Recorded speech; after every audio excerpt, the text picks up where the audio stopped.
At the birthday banquet of the Marchioness of Jiangxi, a shocking scandal erupted. Young Lord Julian Jiang was caught in an illicit affair with a woman. Even more astonishing, he publicly identified her as Vivian Lin, the legitimate daughter of the Grand Commandant, claiming they were deeply in love and about to be engaged.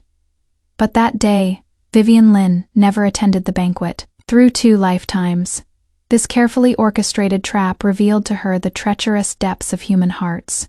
Please settle into a comfortable position. Our story begins now. Leave a comment telling us which city you are reading from. Did you hear? The heir of Marquis Jiangxi was caught engaging in improper conduct with a woman in the rear courtyard chamber discovered by a maid. Heavens! Such a scandal at the Marchioness's birthday celebration. Who is this woman? How utterly shameless. I stood behind the crowd, listening to their gossip, a cold smile playing at my lips. In my previous life, I had caught a chill and couldn't attend the banquet. By the time I recovered, rumors of the Grand Commandant's daughter losing her virtue before marriage had spread throughout the capital. No matter how I protested my innocence, no one believed me. In the end, I drank poisoned wine and took my own life to prove my purity. As Julian Jiang offered incense at my funeral, he said, "Vivian Lin, blame only the fact that our families were discussing marriage. We had to use you as a shield.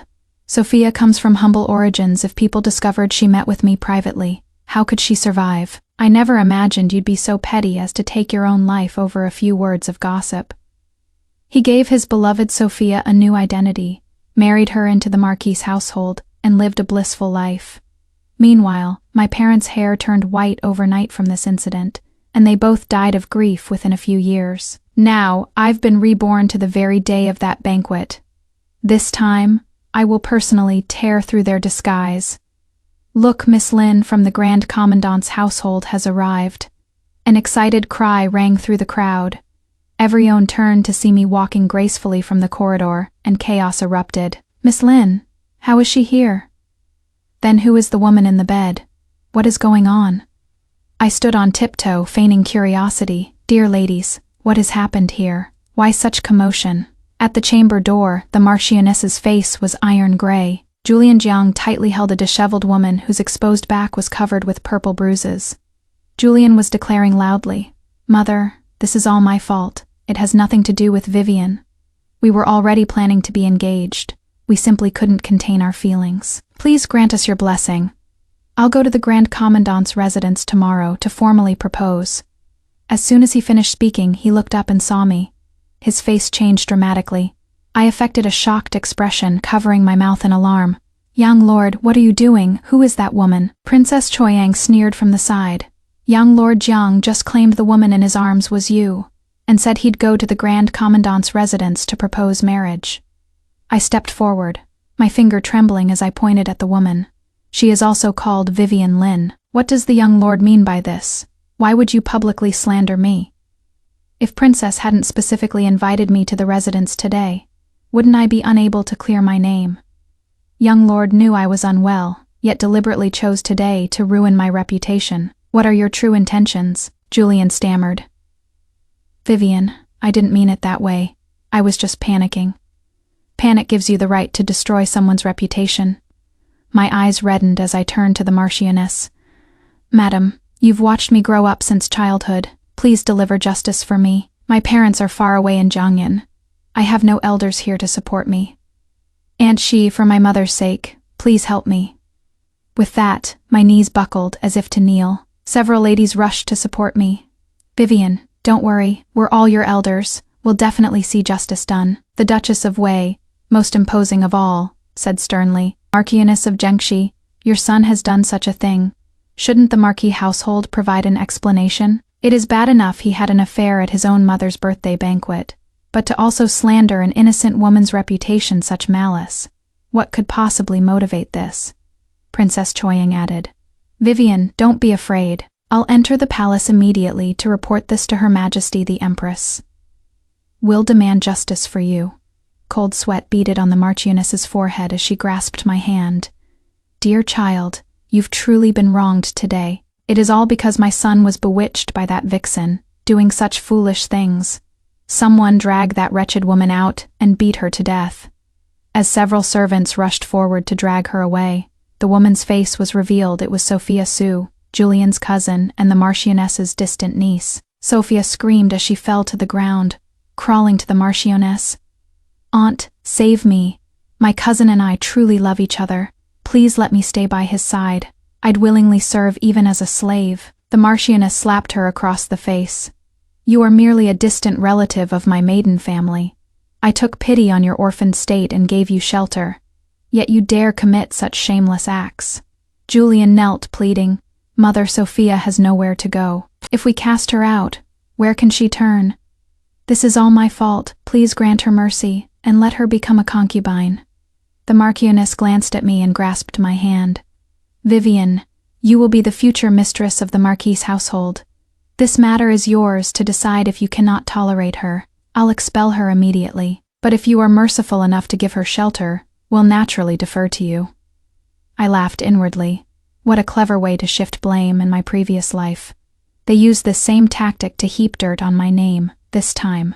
I would never let them succeed. I gently withdrew my hand and stepped back. "Madam, please mind your words.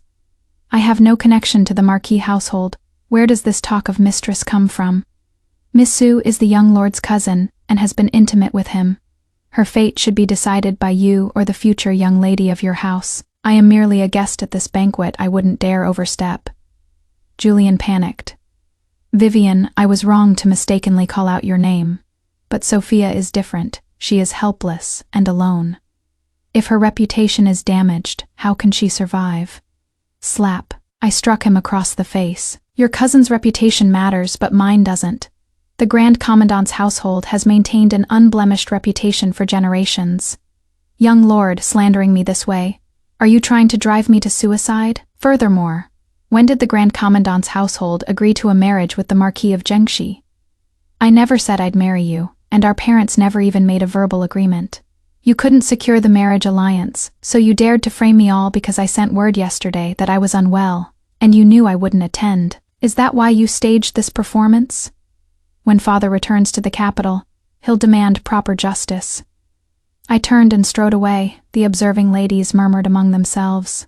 "The young lord is truly malicious, caught with his cousin. He tried to pin it on Vivian Lin. Miss Lin is so unfortunate being targeted by such people.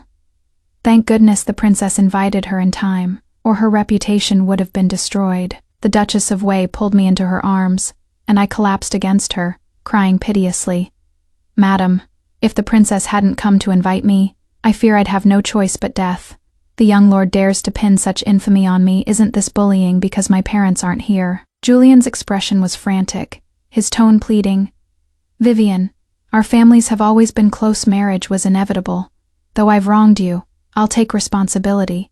If you make such a scene now, what will become of Sophia?" I cut him off sharply.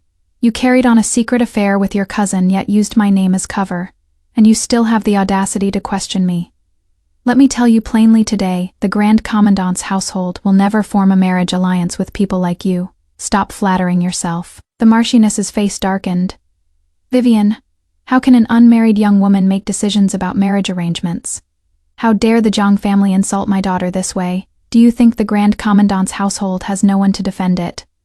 A familiar voice came from behind the crowd. It was father and mother. They arrived in haste, mother's face covered in perspiration. Upon seeing me, she immediately rushed over and embraced me tightly. In my previous life, my parents died in resentment because of me. Now, seeing them alive before me, my eyes grew hot and tears spilled over. "Mother, father, you must deliver justice for me." After my rebirth, I immediately sent riders to bring my parents back to the capital from their journey. I hadn't expected them to arrive so promptly. Father's face was iron gray as he looked at Julian. "Young Lord Jiang, are your actions today meant to drive my daughter to her death? Since the Marquis' household cannot give me a satisfactory explanation, I have no choice but to petition His Majesty for justice. The illustrious heir of Marquis Jiangxi carries on an affair yet uses my daughter's name as a shield. Is the legitimate daughter of the Grand Commandant's household meant to be a stepping stone for your Marquis household?" The Marchioness hastened to explain. "Grand Commandant, this is merely a misunderstanding." Father laughed coldly. "Whether it is a misunderstanding, His Majesty will determine. Vivian, come, we're returning home." Father swept away with Mother and me in tow. Upon returning home, Mother's eyes reddened. We rushed back as soon as we received word. Thank goodness we arrived in time, or my Vivian's reputation would have been ruined. Father's face remained dark. I thought Julian Jiang, born to a noble house, was a suitable match for Vivian. I never imagined he'd be such an unconscionable person. This marriage alliance with the Marquis of Jiangxi household absolutely cannot proceed. I nodded. Father, your daughter would rather die than marry such a person. If I hadn't attended the banquet today, within half a day, rumors of adultery would have spread throughout the capital. What face would I have to continue living? The scandal from the Marquis of Jiangxi's birthday banquet spread through the capital overnight. The next day, the Marchioness personally brought Julian to our door to apologize. Servants carried gifts inside a dazzling array that filled the courtyard. The Marchioness had dark circles under her eyes, clearly having slept poorly. She smiled ingratiatingly at Mother. Madam, please calm your anger. It is all because of my son's foolishness. I've already severely punished him. As for that Sophia Su, we'll quickly arrange her marriage and send her away. She certainly won't remain in our household. Vivian is so magnanimous, surely she won't hold such a trifle against us. Once she marries into the Marquis's household, I'll hand over all household management to her. She'll be the mistress from the moment she enters. Let's just put this matter behind us, shall we? Mother laughed coldly. Marchioness, mind your words. Our Vivian has no betrothal or engagement with your family. Where does this talk of marriage come from? The Marchioness wore an expression suggesting we were being unreasonable, and tried to argue further. I stepped forward. Madam, why speak of putting this matter behind us? I have no connection whatsoever to the Marquis household. The ones whose reputations are damaged are you. What does this have to do with the Grand Commandant's household? Julian looked at me, his eyes full of dissatisfaction. Vivian Lin, weren't you always the most understanding? Why are you being so aggressive now? Mother and I came to apologize and promised to marry Sophia away. What more do you want? If you marry in the future and your husband takes a concubine, will you object to that too? Such behavior befits a jealous wife. I looked at him with disdain.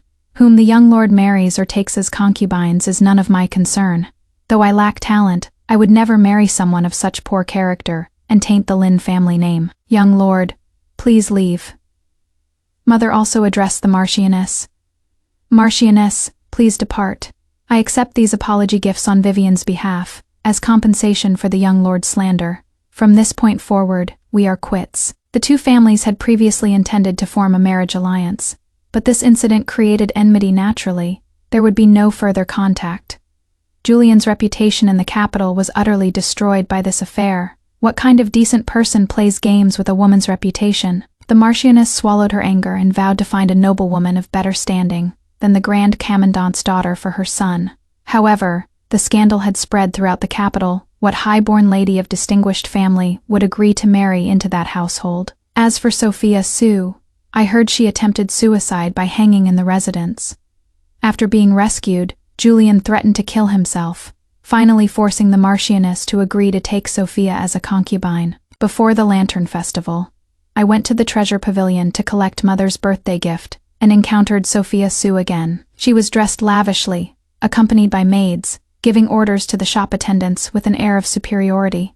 I'll take this set of ruby hair ornaments, wrap them and send them to the Marquis of Jiangxi's residence. The attendant smiled cautiously. Madam, this set was custom ordered by another family, and cannot be sold to others. Sophia sniffed. I am from the Marquis of Jiangxi household. Whose order is it? I'll pay for it. I need these ornaments for a palace banquet if there is any delay. I am afraid you can't afford the consequences. The attendant broke into a cold sweat, then looked up and saw me like a savior. Miss Lin has arrived. This set was ordered by the Grand Commandant's household. Sophia froze upon seeing me, then smiled smugly. So it is Miss Lin.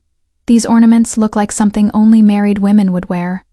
Why is Miss Lin, still unmarried, so eager to dress like a matron?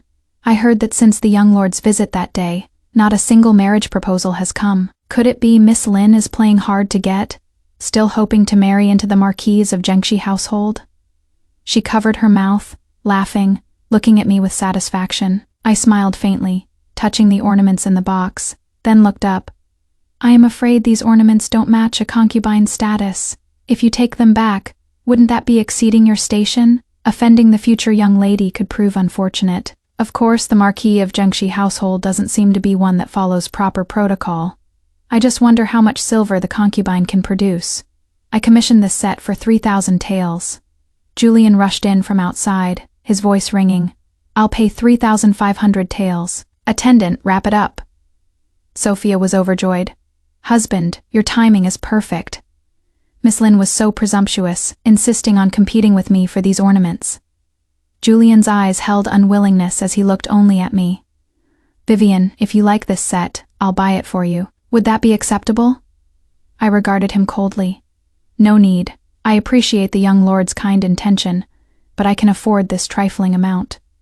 Julian gritted his teeth. Why must you be this way? 5,000 taels.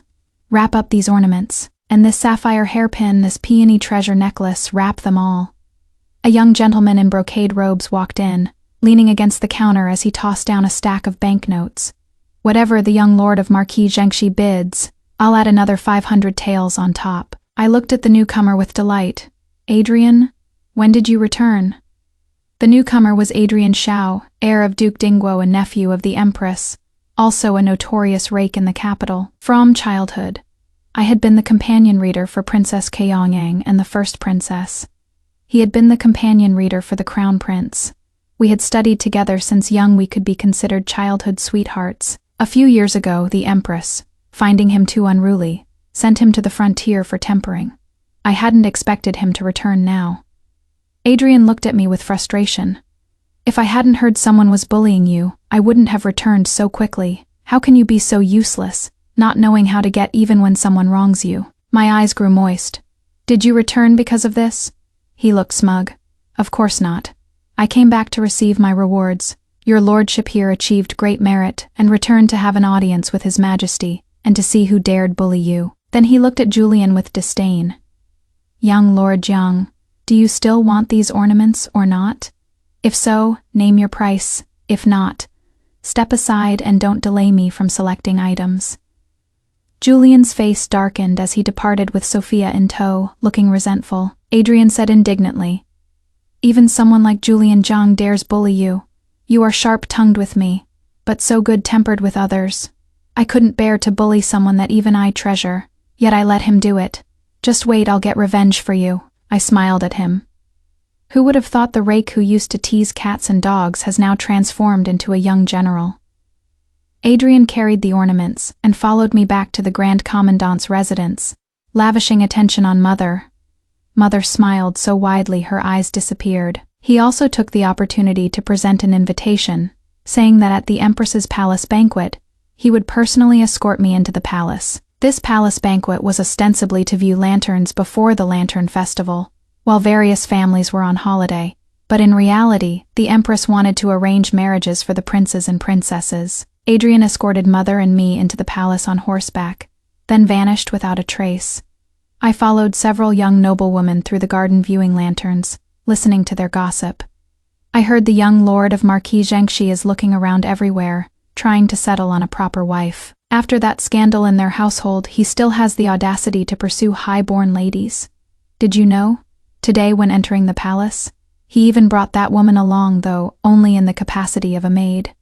Today, Julian had actually brought Sophia Su into the palace, albeit as a maid. She didn't have the audacity to presume upon the palace banquet. Everyone understood the situation and naturally ignored Sophia.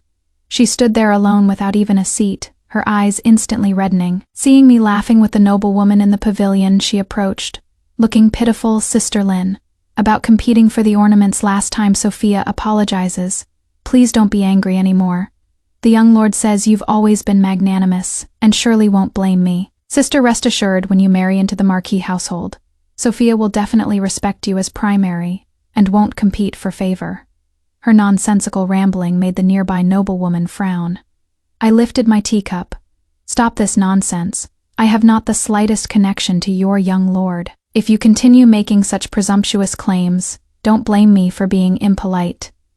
I didn't wish to engage with her further and instructed my maid to send her away, but Julian approached, his face full of accusation. Vivian, What is your relationship with Adrian Xiao? Is that why you so firmly refused the betrothal that day? I thought you were truly a refined lady, but it turns out you've long been having improper relations with men. Why put on such a pure and lofty act? How are you any different from Sophia? What right do you have to say she lacks propriety? I didn't want to waste a single word on him.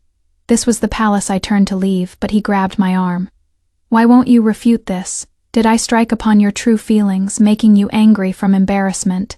Suddenly, with a thump, Julian was punched to the ground. The nearby noblewoman shrieked, Julian Jiang, if I see you spouting nonsense and pestering Vivian again, I'll hit you every time I see you. It was Adrian. He shielded me behind him, glaring viciously at Julian on the ground.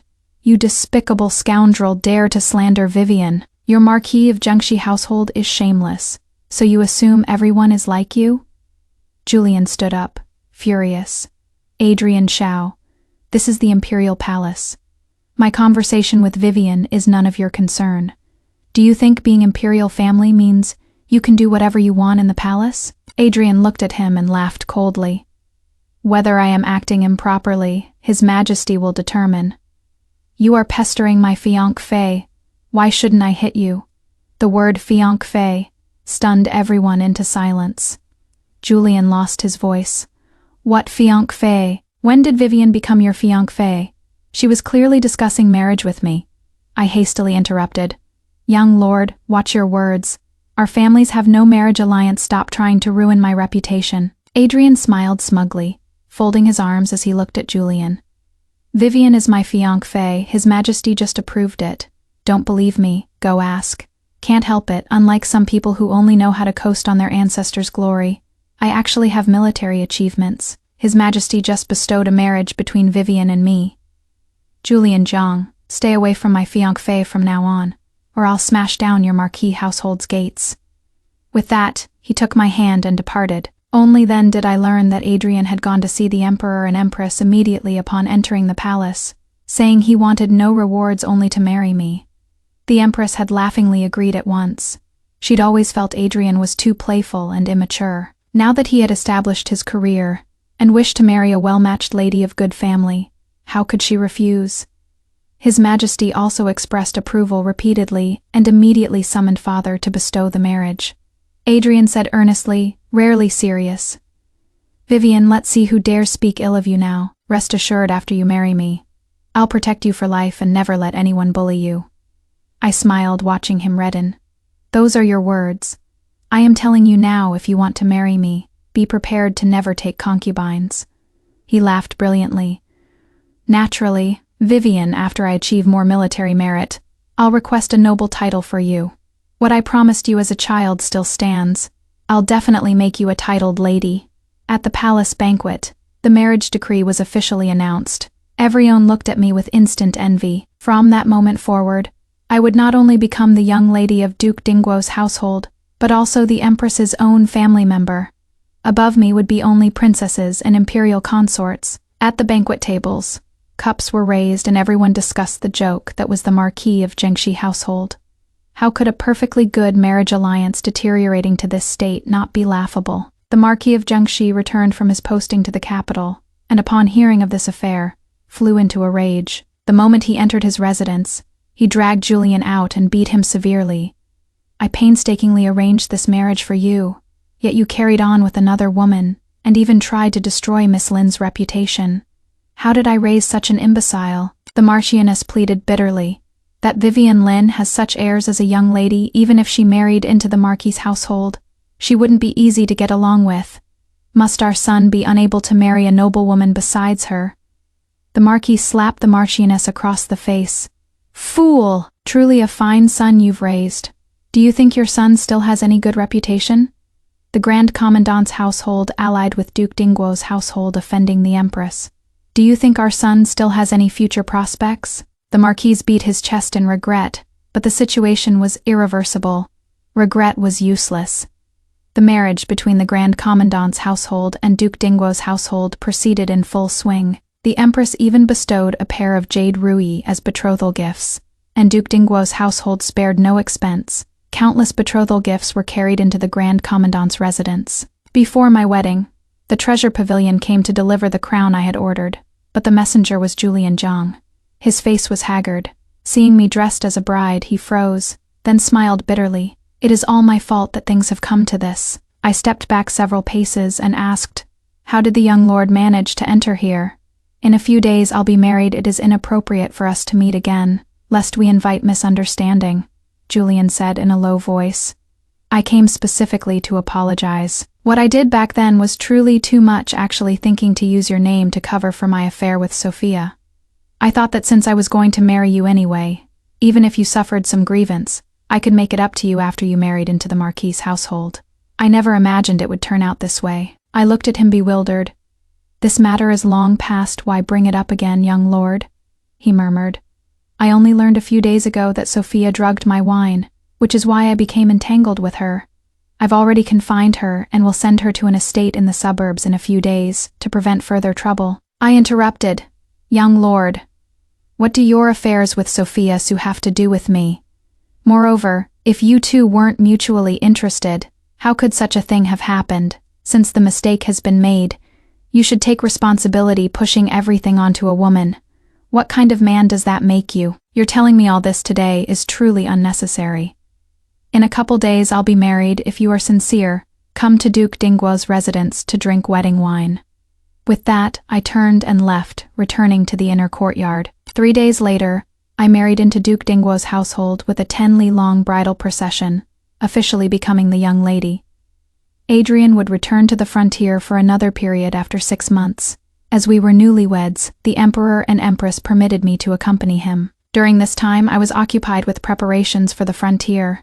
By the time I had leisure, a scandal from the Marquis of Jiangxi household had already spread throughout the capital. Unable to find a suitable daughter-in-law, the Marchioness recruited her sister's daughter, planning to marry her in as the young lady. However, shortly after Rachel Chin arrived in the capital, she clashed with Sophia Su at a welcoming banquet at the Marquis residence. When Sophia heard that Julian was marrying a proper wife and a first cousin, at that she made a tremendous scene in the household.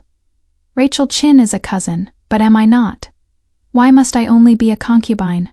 If you are marrying her, you must elevate me to equal wife status. The Marchioness had long despised her, and with her own niece entering the household, how could she agree?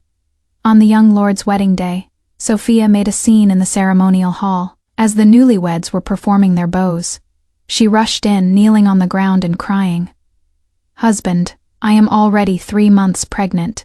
If you don't grant me equal wife status today, I'll dash myself to death here with the child." Before Julian could respond, Rachel had already slapped her across the face, saying viciously, "I've never seen such a presumptuous concubine. Go ahead and kill yourself then."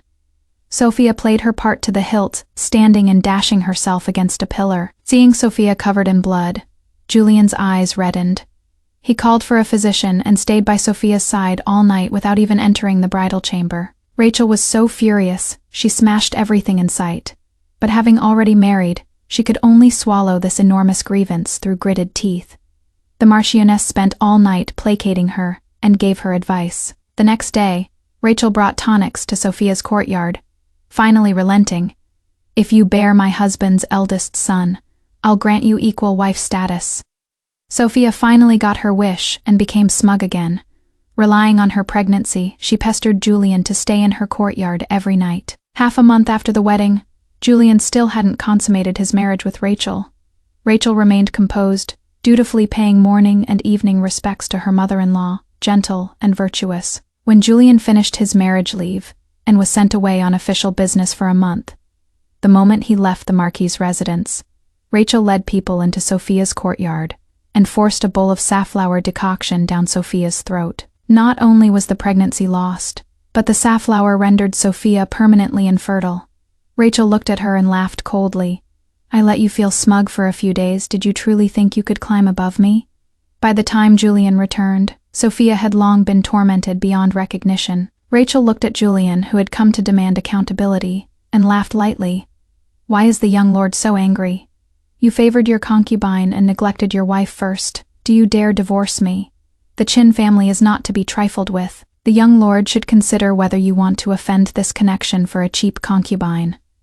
The Marquis of Jiangxi household descended into chaos, The Marchioness didn't care about any so-called eldest grandson. She had brought her formidable niece into the household, precisely to suppress Sophia. When the physician told Sophia she could never bear children again, she wept and begged Julian to take her side and divorce Rachel.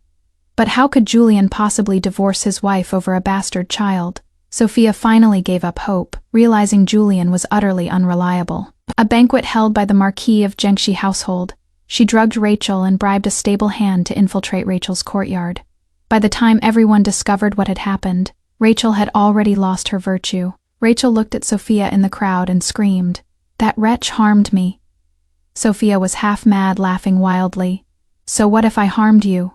You killed my child, I'll take your life." Even though it was proven that Sophia had harmed her, Rachel's purity was gone.